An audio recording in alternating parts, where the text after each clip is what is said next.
There comes a moment in every person's life when they have to make a decision, not a mild preference, not a soft intention, but a line in the sand, never going back kind of decision. And that moment is these: will you continue to echo the world around you, or will you become the voice that shapes your world? Most people are walking around as echoes.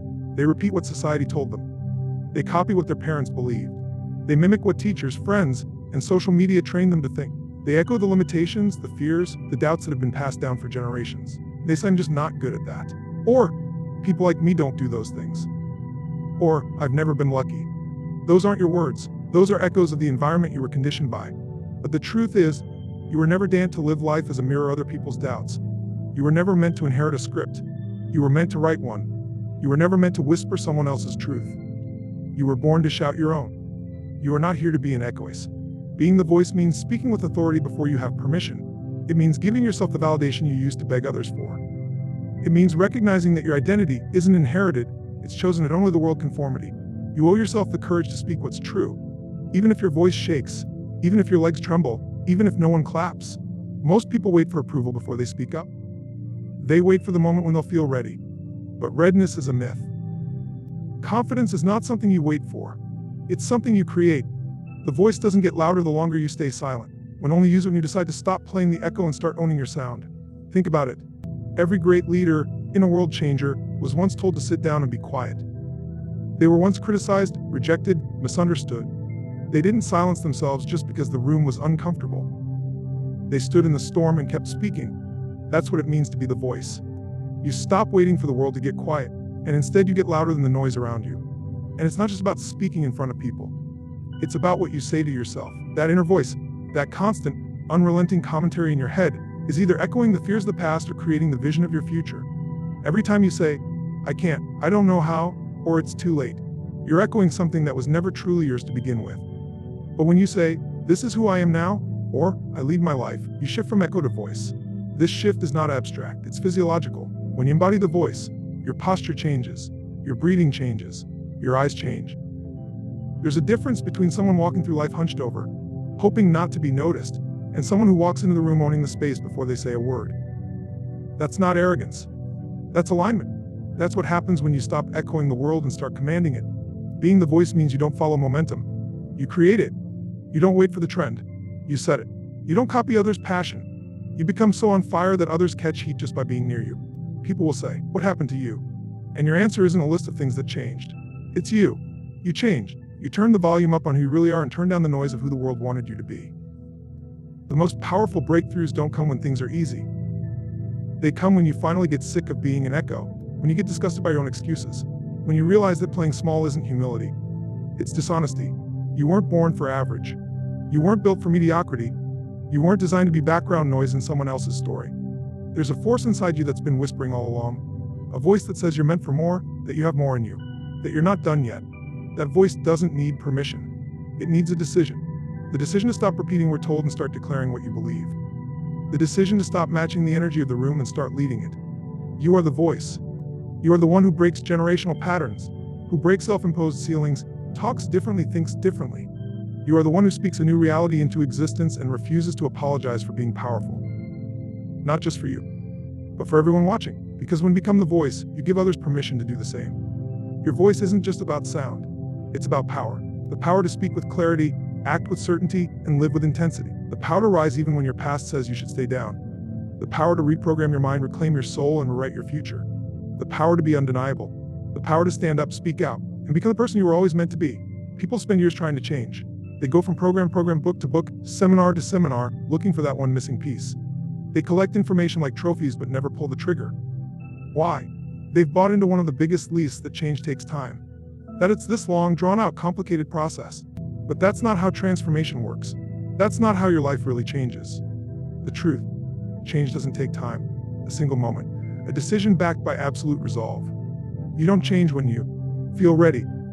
You change the moment you decide you're done living the way you've been living.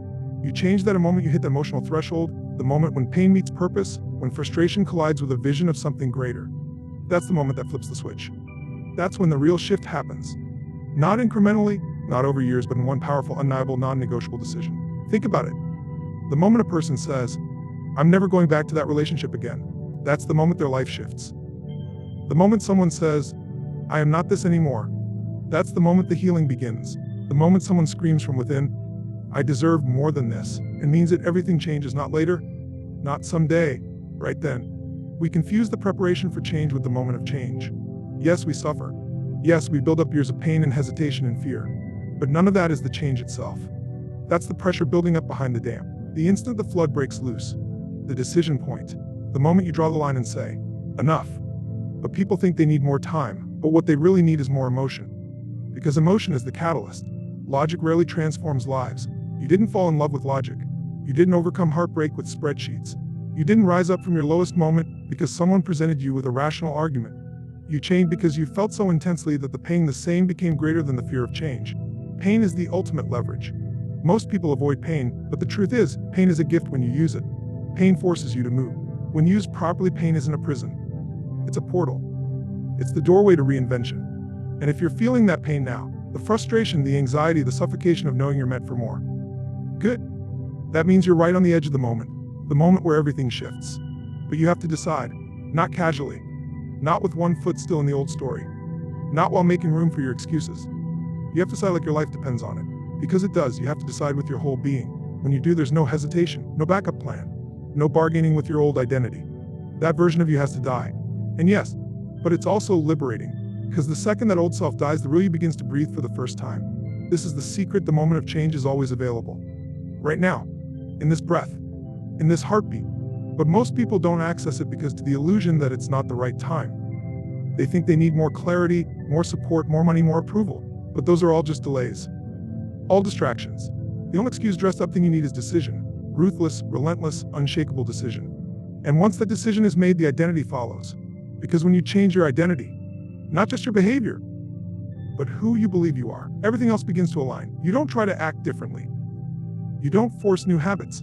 They become natural because they flow from a new sense of self. You move from "I hope" to "I am." Maybe someday to "This is who I am now."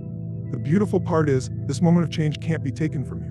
Once you've stepped across that line, truly stepped across, the old version of you can scream all at once, but it doesn't run the show anymore. That voice that used to dominate you, telling you're not enough, that you'll fail, it becomes background noise. Static, because the new voice, the voice of decision, of certainty, of alignment, drowns it out. This is why transformation seems mysterious to some people, because about gradual improvement, about checking boxes and waiting for permission. But anyone who's ever truly changed will tell you, it wasn't gradual. It was sudden. It was like flipping a switch. One moment they were living one way. They just weren't, they decided. And they never looked back. What's powerful is that the more you practice making these decisions, the more confident you become in your ability to change anything. Your relationships, your body, your mindset.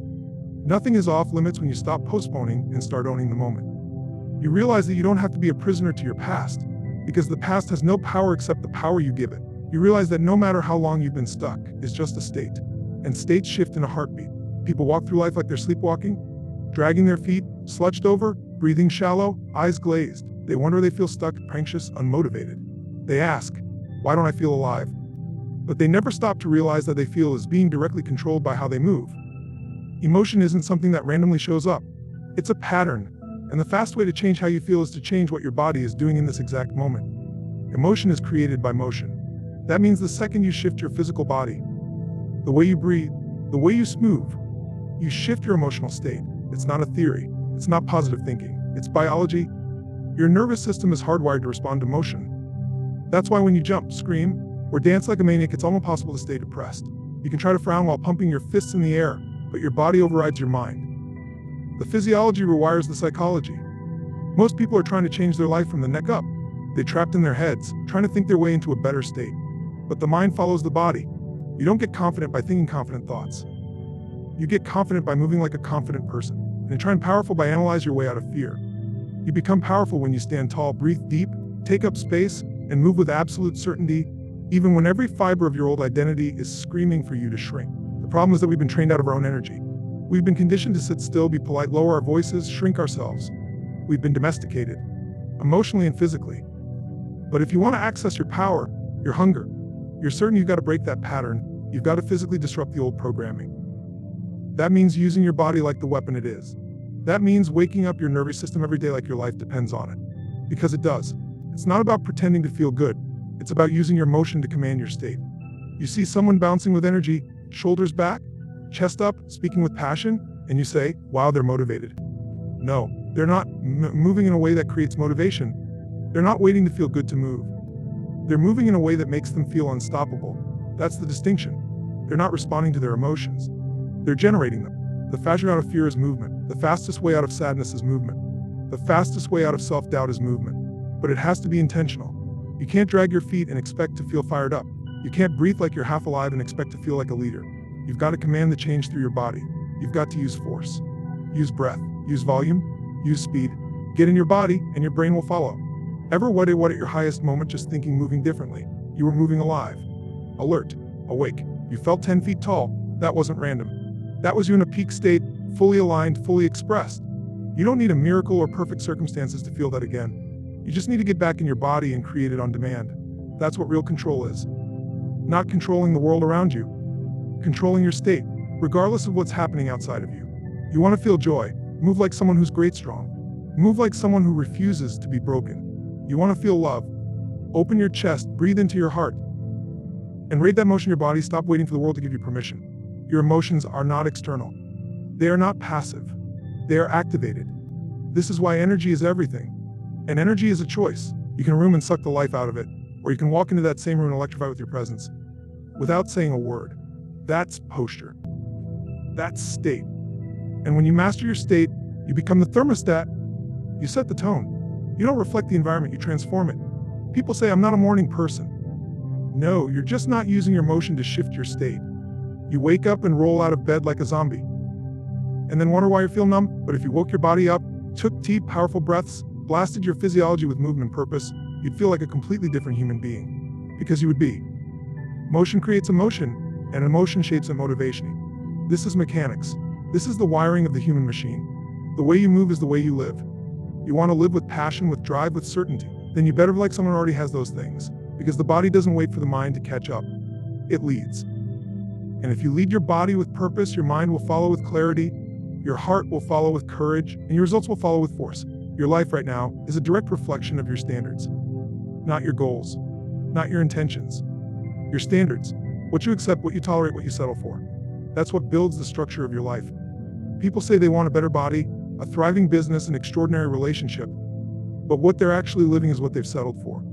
Because standards are the invisible forces that decide the limits of your performance and the ceiling of your potential.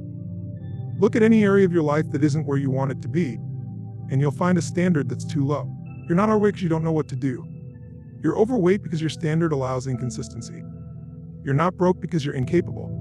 You're broke because you've tolerated lack. You're not stuck because life is unfair. Good, you're stuck because you've accepted. When your soul is screaming for extraordinary, raising your standards isn't about getting more hyped up. It's not about motivation. It's about identity. It's about saying, this is who I am now, and anything less is beneath me. That's not arrogance, that's alignment. When you raise your standards, you're not chasing perfection. You're returning to truth. You're eliminating the gap in pretending to being who you really are. You're drawing a hard line in the sand and saying, this version of me no longer exists. Most people confuse preferences with standards. A preference is, a standard is, I don't miss workouts, period. A preference is, I'd love to grow a business. A standard is, I solve problems and create value every single day. That's what I do. Preferences are passive. Standards dictate behavior whether you feel like it or not. When it's cold, when you're tired, when you've failed before, standards don't flinch. Standards don't negotiate, they command. If you want to change your life, stop trying to change outcomes and start changing what you're willing to tolerate. Your destiny is not determined by luck or background or talent. It's shaped by what you refuse to settle for. When you say, never again, and mean it, your entire nervous system revents yourself up. You don't have to hype your decision. And now the only acceptable behavior is the one that matches that decision. That's the power of raising your standards. It burns off all the boats. It leaves no room for backup plans. When your standard is excellence, then mediocrity is no longer an option. When your standard is integrity, then shortcuts and compromises become intolerable. When your standard is discipline, then laziness becomes painful because it's not in alignment with who you've declared yourself to be. You can't outperform your standards. You might spike temporarily. You might get a quick win. For standard is survival, you'll always come crashing back down to it. That's why lottery winners go broke. That's why people lose 20 pounds and gain it back. That's why businesses surge then stall. Because when results outgrow identity, your standards are the thermostat of your life. If you don't raise the thermostat, life will find a way to drag you back to the temperature you've decided is comfortable. Comfort is the enemy of elevation. Comfort says, don't push too hard. Standards say, you were not born for okay. You're born for greatness. Comfort whispers, just this once won't hurt. Standards roar, not on my watch. Comfort is a slow death. It's the life to wake up to one day and realize you've been living someone else's dream. Or worse, no dream at all. But standards are fire. They burn away the excuses. They call you out and call you up. You don't need more time. You don't need to demand more from yourself. You need to raise the standard in your mind, in your body, in your emotions, in your work ethic. You need to make the uncomfortable normal, the hard mandatory, the impossible inevitable. And that starts with the world agreeing. It starts with you deciding. Because no one will raise your standards for you. The world will meet you at the level you demand, not the level you wish for. And yes, raising your standards will cost you. It will cost you comfort. It will cost you friendships that are built on complacency. It will cost you habits that feel good in the moment but destroy you long term. But the cost is nothing compared to what it's already costing you to live beneath your potential. Because whether you realize it or not, your soul is already paying the price of playing small. The real pain isn't failing, it's settling, less than trying and coming up short. It's never trying at all because your standards gave you permission to stay in the shadows. This is your wake-up call. Standards are not suggestions. They are sacred contracts with yourself, or you betray yourself. And every time you let your standards slide, you reinforce an identity that says, this is all I'm worth. But when you raise them, and keep them raised, you send a message to your brain, your body, and your world. I am. This is how I operate. This is the new normal. Every moment of your life, your destiny is being shaped. Not by your circumstances, not by your past, not by your talents, but by your decisions. It's not what happens to you that determines your future, it's what you do in response. And what you do is based on what you decide. Not the fake, half-hearted decisions people make every day like, or, I hope this changes. Real decisions, the kind that rewrite your story, are absolute. They have no exit strategy. They cut off all other options. Your life is nothing more than the sum of your decisions stacked on top of each other. How you feel, who you love, who you earn, what you tolerate. It's all the result of what you decided to believe, to act on, or to avoid. Some people spend their entire lives reacting to life. Others create life by making powerful, conscious, sometimes terrifying decisions. That's the difference between drifting and designing, between existing and leading. The problem is most people aren't, they're hesitating. They're waiting for perfect clarity, for the risk to disappear, for someone else to go first. They think they're being careful. No, they're surrendering, because not deciding is also a decision. It's a decision to stay where you are, a decision to live in hesitation, a decision to stay on the fence and avoid responsibility. And the fence for most people becomes the most painful place to live, because it kills momentum, certainty, and identity all at once. Decisions create identity. Every time you decide something with finality, you claim a new piece of who you are. The moment you decide, I'm done playing small, you begin behaving like someone who doesn't settle. The moment you decide, I'm a leader, you start walking into rooms differently. You stop waiting to be chosen and you showing up as if you belong. Because now you've chosen yourself. That's what real decision does. It doesn't just create action, it creates a new standard of being. And there are moments in life when everything changes. Not because the economy turned, but because you finally made the real decision. The decision that said, no more. The decision that said, this is happening no matter what. When you reach that place, where the decision is so clear, so non-negotiable, so deeply ingrained in your soul, you don't need willpower anymore. You've already crossed the threshold. You've already the person who lives that decision. Most people think it's the conditions that shape destiny. They say, if I had more money, if I had support. But those are the stories that protect mediocrity. The truth is, people with less time, less money, and less support have still changed the world. Why? Because they decided they would. They didn't need the conditions to be perfect. They used what they had, and they made a decision that was more powerful than their environment. And in doing so, they changed their environment. The quality of your life is equal to the quality of your decisions. Weak decisions create confusion. Strong decisions create momentum. Decisive people move differently. They don't have all the answers, but they move anyway. And because they move, they create clarity through action. They learn faster. They fail faster. And that's a good thing, because the faster you fail, the faster you refine. The faster you adjust. The faster you dominate. Think of any powerful person you admire or inspire, someone who commands the room. They didn't become that way by chance. They became that way by making tough decisions. Repeatedly. When it was scary, when it was unpopular, they made the kind of decisions most people avoid. And in doing so, they became the kind of person most people only dream of becoming. That's what leadership is. It's not about titles or recognition. It's about owning your choice, especially when they're hard, especially when no one's watching. Especially when the outcome isn't promised.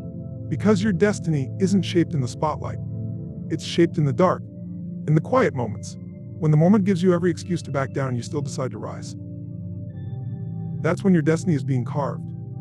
That's when the future is being rewritten. You can't blame the past once you understand the power of decisions. You can't point fingers when you know your fear is still being sculpted by what you choose today. You're not your past. You're not your pain. You're the decision you make now. Do you rise or stay down? Do you hold the standard or collapse under pressure? Do you step forward or stay small? Every decision answers the question of who you are and who you are becoming. If you in new life, make new decisions, not small ones, the kind that nibble around the edges.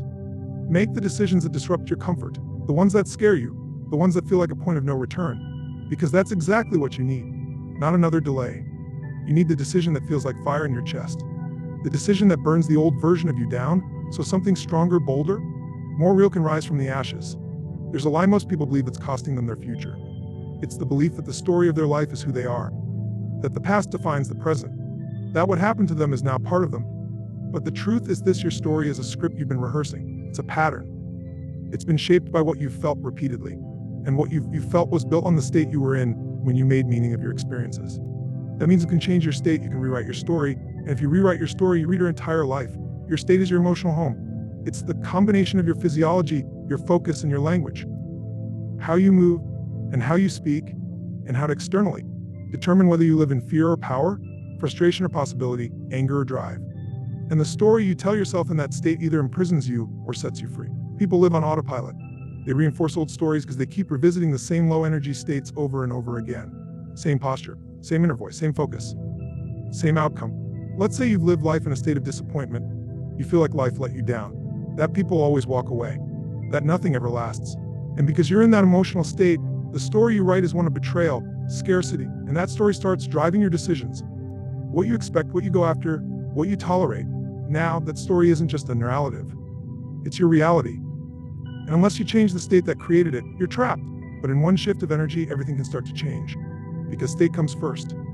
When you shift your state, by changing your breath, by moving with power, by shifting what you focus on, you gain access to a new level of emotion, new levels of energy, new interpretations, and suddenly, the same exent that used to mean, I'm not enough, becomes that made me stronger. The same setback that used to mean, I failed, becomes, I got redirected. The state you're in determines the meaning you assign, is the foundation where someone gets cheated on. In one state, that experience becomes a lifelong wound. I'll never trust again. I must not be worthy. But in another state, that same experience becomes fuel. I learned that pain woke me up. Same event, different state. Entirely different life trajectory. This is the power no one teaches you growing up. That you are the author of your story. And the state you're when you write it determines the entire plot. We've all been through loss. Some people get destroyed by it. Others get forged by it. What's the difference? It's not luck. It's not intelligence. It's state. Pain in a dispowered state becomes trauma. Pain in a powerful state becomes purpose. That shift is not automatic. It has to be generated. You have to create that state on purpose through movement, breath, focus. You don't wait to feel different. You command it. Because here's the true thing: you get into a peak state, the old story weakens. You stop identifying with the wounded version of yourself. You stop needing sympathy. And something new starts to emerge. You remember that you are not your past. You are not your worst moment. You are not the labels people tried to stick to your soul. You are the author. And the pen is in your hand. But most people are writing their story with shaky hands. Hands that are tired. Minds that are foggy. Bodies that are sluggish. Emotions that are stuck in cycles. That's why the story never changes. And they change their life with the same low energy state that created the problem. They sit and think, overanalyze, journal, reflect. But the state doesn't change, so the story just gets retold. Longer. More polished. But still the same. Until you move. Until you break the pattern physically and emotionally. Only then can you generate the energy necessary to tell a new story with certainty, clarity, strength. Not a fairy tale. Not wishful thinking. A story rooted in possibility. Because let's be clear, the most dangerous stories aren't lies, they're half-truths. They're distorted reflections of reality seen through a lens of pain. And when you stay in that state, the lens never clears. But when you rise into a new state, the truth becomes visible. The truth is you've survived more than you thought you could. The truth is you're more powerful than they ever told you. The truth the future doesn't have to look like your past unless you keep letting the past write the next chapter. The truth is that right now, in this moment, you can change state, and that change of state unlocks new beliefs, new stories, and new standards. The truth is you were never the story, you were always the author, and now you're finally remembering how to write again. There comes a time in every person's life when they get tired of being silent, tired of watching their potential sit dormant, tired of letting fear speak louder than truth, tired of being the echo of someone else's expectations. That time, if you're honest, has already come for you. You've felt it, deep in your gut. That tug, that press fire that refuses to stay quiet. That's not just a feeling, that's the voice. Not the one of the crowd, not the one of your critics, not even the one of your past, it's you. The real you. And when you finally say, "Now I'm born to whisper," you weren't born to ask for permission to be powerful. You weren't born to hide behind politeness, perfectionism, or pain. You were born to lead, to impact, to expand, to speak. And the moment you reclaim that voice, the moment you stop outsourcing your power to circumstances, people, or history, you become unstoppable. Not because you're perfect, not because you've figured everything out, but because the source of your life is no longer external. When you say within, "Now I am the voice," it's not just a statement, it's a declaration, it's a new identity. It's you drawing a line in the sand between the old you and the actual you. The real you, who doesn't shrink. The one who doesn't settle. The one who doesn't need someone else to design their greatness. Because you've finally been realized for someone else to recognize your value. But they can't. They don't see you because you haven't fully shown up yet. You've been dimming your light, biting your tongue, holding your breath. But that version of you is done. That mask, that old narrative is finished. When you reclaim your life. Because voice not just speech, it's presence power, it's truth in motion. It's the vibration of who you are, radiating to every room you walk into. It's the authority to say, "This is what I stand for. This is what I will not accept. This is the mission I will carry, no matter the resistance, no matter the ridicule." Because once you find your voice, you stop needing approval. You stop editing yourself. You stop performing. And you start creating from a place of raw, unapologetic authenticity. This is about more than speaking up.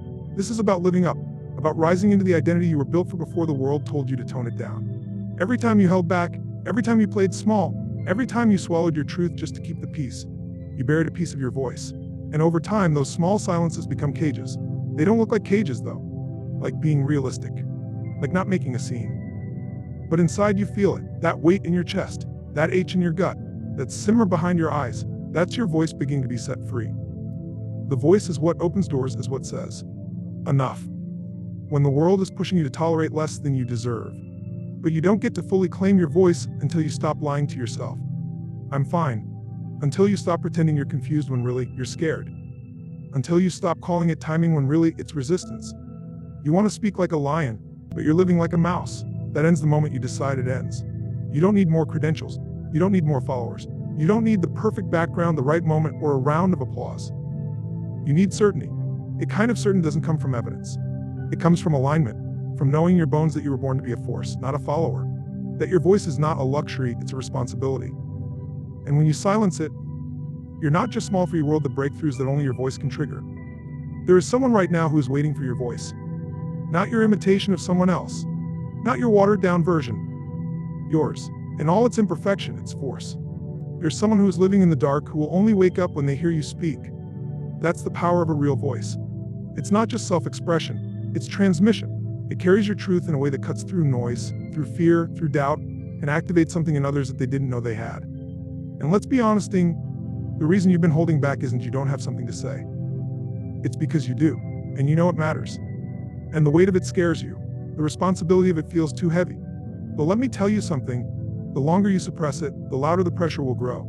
The longer you wait, the more regret will fill the space your voice was supposed to occupy. The moment you declare, "I am the voice," you stop asking it to give you direction, and you start giving it direction. When you embody that voice, decisions get easier. Standards get higher. Clarity gets sharper. You stop entertaining distractions. Because stop tolerating misaligned voice becomes the compass. Not your feelings. Your voice, the one that speaks vision into chaos. The one that silences the noise with certainty. The one that doesn't rise from ego, but from deep, soul-level alignment with your mission on this earth. You've been waiting for the right tools, the right sign to step into the life you were born for. But here's the truth. There is no right time. There is only now. And there in this moment you make a decision to stop being the echo and become the voice. To stop negotiating with your limitations and start aligning with your highest standard. Your state is yours to command. Your standards are yours to raise. And your destiny, your impact, your greatness. It's not on the other side of someday. It's right here, right now, in the choices you make, in the identity you embrace, and the fire you refuse to put out. So stand tall, deep, move like the leader you were designed to be. Speak with power, act with precision, decide with finality. This isn't about hype. This is about ownership. Full ownership of your life. You're not here to live a life, almost. You're here to dominate. With grace, with strength, with vision, and with unstoppable energy. Now is the time to declare it, not with hesitation, but with conviction. Hands on it, because it does. Say it like you believe it, because deep down you've always known it to be true. Now I am the voice. I will lead, not follow. I will believe, not doubt. I will create, not destroy. I am a leader, defy the odds. Set a new standard, step in your power, this is your time. And your voice is just getting started.